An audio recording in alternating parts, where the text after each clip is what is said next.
বললে থানায় গিয়ে সব দোষ স্বীকার করবে।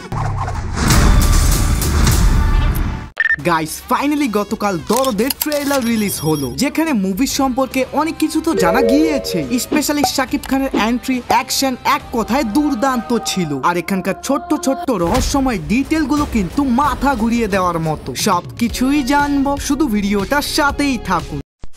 প্রথমেই আপনাদের একদম বেসিক গল্পের সম্পর্কে বলি। দুলু মিয়া এমন একজন মানুষ যার শরীরে 2-3টা চরিত্র বসবাস করে বা ডিআইডি রোগ আছে, যেটা আমরা প্রথমে টিজারটা দেখে বুঝতে পেরেছিলাম। তবে এই ট্রেলারে আবার দেখানো হচ্ছে সে মাল্টিপল ক্যারেক্টারের অভিনয় তো করতেছে, বাট কোনো ডিআইডি রোগের জন্য না। He is the most dangerous psycho কিলার।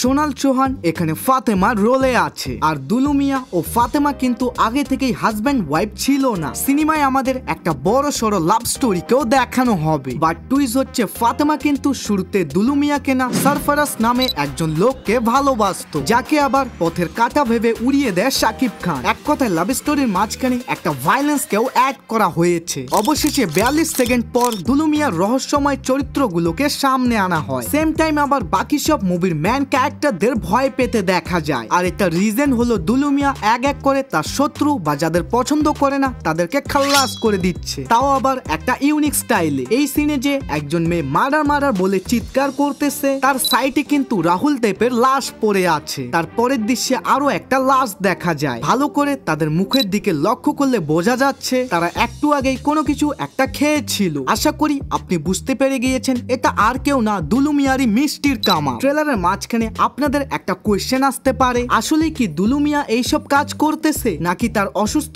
সুযোগ নিয়ে অন্য কেউ এগুলো করতেছে? কারণ দুলু মিয়া একবার ফাতেমাকে বলে তুমি আমাকে ভুল বুঝতেছ।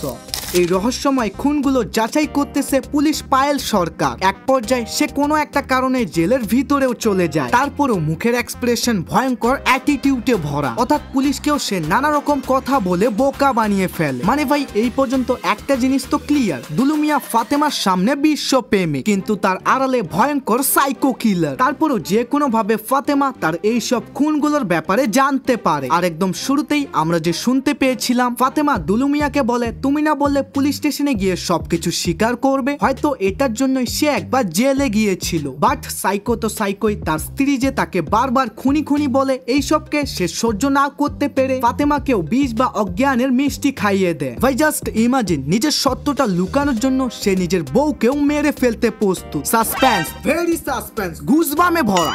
এই লোকটা একবার বলে আমি খুনি না, মানে পুলিশরাও শাকিব খানকে ধরতে পারতেছে না। কি ভাই আরো স্টোরি জানতে চান? তাহলে হলে গিয়ে সিনেমাটাকে কে দেখবে? রোমান্টিক এন্ড অ্যাকশন নিয়ে এই সিনেমার ট্রেলারের রিভিউ তো আপনাদের দিয়েই দিলাম। ম্যান পয়েন্ট, আসলে কি এটা ভালো ছিল? শুরুতেই শুরু করি বাংলাদেশের সুপারস্টার শাকিব খানকে নিয়ে। ভাই এখানে তার অভিনয় ও প্রত্যেকটা সিনে মুখের এক্সপ্রেশন অসাধারণ ছিল। আর ডিরেক্টর অনন্য মামুনকেও অসংখ্য ধন্যবাদ শাকিব খানকে এইরকম ক্যারেক্টারে প্রেজেন্ট করার জন্য। আশা করি এর মধ্যেই আমারও এটা নিয়ে মতামত আপনারা জেনেই গিয়েছেন। তাই বেশি দেরি না করে ভিডিওটা ভালো লেগে থাকলে লাইক ও চ্যানেলটাকেও সাবস্ক্রাইব করে রাখুন। Bye bye, love you all guys.